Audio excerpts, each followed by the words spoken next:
Mr. Prime Minister, Ministers, allow me to start by saying that I'm more than happy to be back in Pristina after 6 months. During all this period, we worked very hard with all of you, and we are really glad to share this great moment with the citizens and the people of Kosovo. It coincides, our visit, with another big event, but I believe both events, talking about UEFA and the visa-free, are both at the service of your citizens in order to promote and deepen more your social cohesion and national unity. And we are here to share this joy with you as Europeans. As Federica said before, we all belong to the same family. Kosovo is a part of the European family.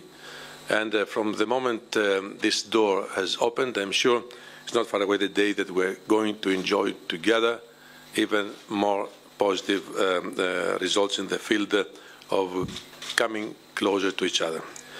During this period, Kosovo has made great progress, and our proposal, the proposal I presented yesterday, is a direct result of a real hard work and a successful effort of the authorities of Kosovo in achieving far-reaching and difficult reforms in the field of justice and the home affairs area.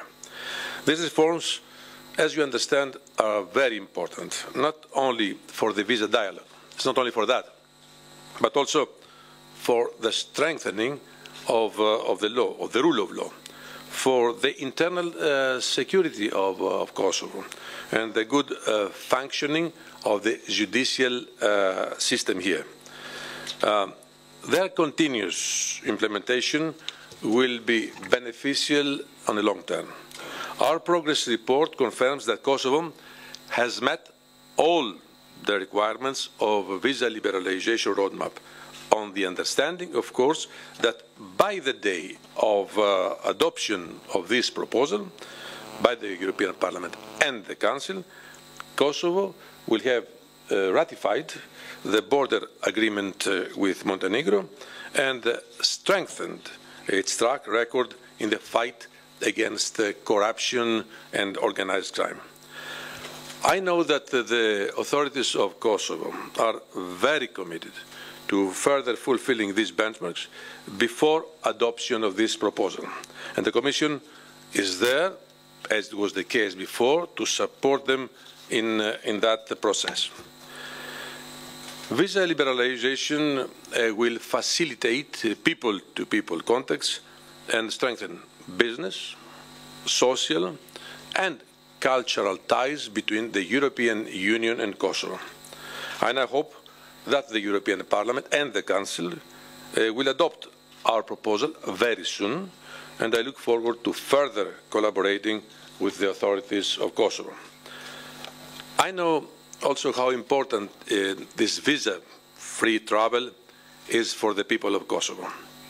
It is an important step bringing Kosovo closer to Europe, paving the way for deeper cooperation in many issues. And when I say closer to Europe, I mean closer to the European institutions. We should not forget that the visa-free travel is a right accompanied also with obligations. The authorities have already started information campaigns to prevent abuses of the visa-free scheme that could lead to its suspension. But today, as we all said in the beginning, it's a day of celebration. An important step in the process has been completed. My presence, and of course Federica's presence here today, is to demonstrate that we look forward to continue our dialogue and cooperation on this issue, but also on all other issues related to justice and home affairs. So let me express again my joy to be here with you, and I look forward to my next visit or the next visit we are all going to have in the future in order to enhance and deepen more our relations. Mr. Prime Minister, thank you very much for your hospitality. I would like to express to all your colleagues in the government my acknowledgement for the excellent job they have done during all these months. I know it was not easy. They know that it was not easy. But I believe we are all born for the difficult issues in order to prove that we can deliver. And I believe that the commitment undertaken by your political system in general and by your government to move ahead towards getting in the European family is something that will be justified in the future thanks to your aspirations and to your excellent work. Thank you very much for your attention. First of all, we have to keep working very hard in the future in general. But as Federica just said, and I had mentioned it in the beginning, these are the, I would say, the most important benchmarks for the future. The demarcation of the borders with Montenegro and the strengthening of Kosovo's track record on its fight against organized crime and terrorism. But let me make a comment of political nature right now. It's not only because Europe is asking it. We are not here to dictate. It is to the benefit of Kosovo. Let's be frank. There is a perception all around the world that Kosovo is a corrupt country, that organized crime is still there. So this fight against organized crime and corruption is a moral and political duty of all governments. And I have to commend the government of Kosovo for all these efforts undertaken during the last months in order to have also their specific results. So I would like to clarify this point. The European Union is open. The European Union opened its doors to the citizens of Kosovo.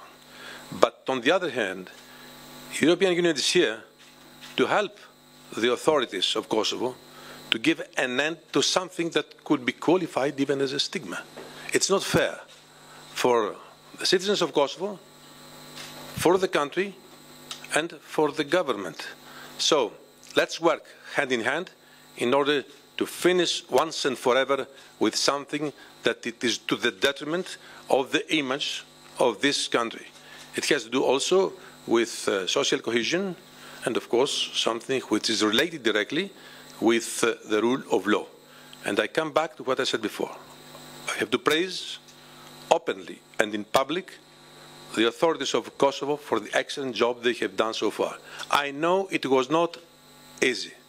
You almost started from scratch as far as the organization of your system is concerned. So here we are. Europe will support Kosovo in order to achieve these goals. So let's keep working together in the future, hand in hand, in order to reach this moment. Thank you. This visa-free scheme means, as I said in the beginning, rights and obligations. Now, what are the rights and what are the obligations must be explained to the people. That's why the authorities have undertaken the responsibility, I would say, to launch a campaign of information in order for the citizens to know what are their rights and what are their obligations. We don't want to see, I want to be frank with you, the necessity to impose a sort of suspension mechanism. We don't want this suspension mechanism to be activated, because if the obligations of the citizens are not respected, it will have a direct impact on our agreement. And I believe that the citizens of Kosovo are the ones to defend and protect this right granted to them as from the moment this proposal will be adopted.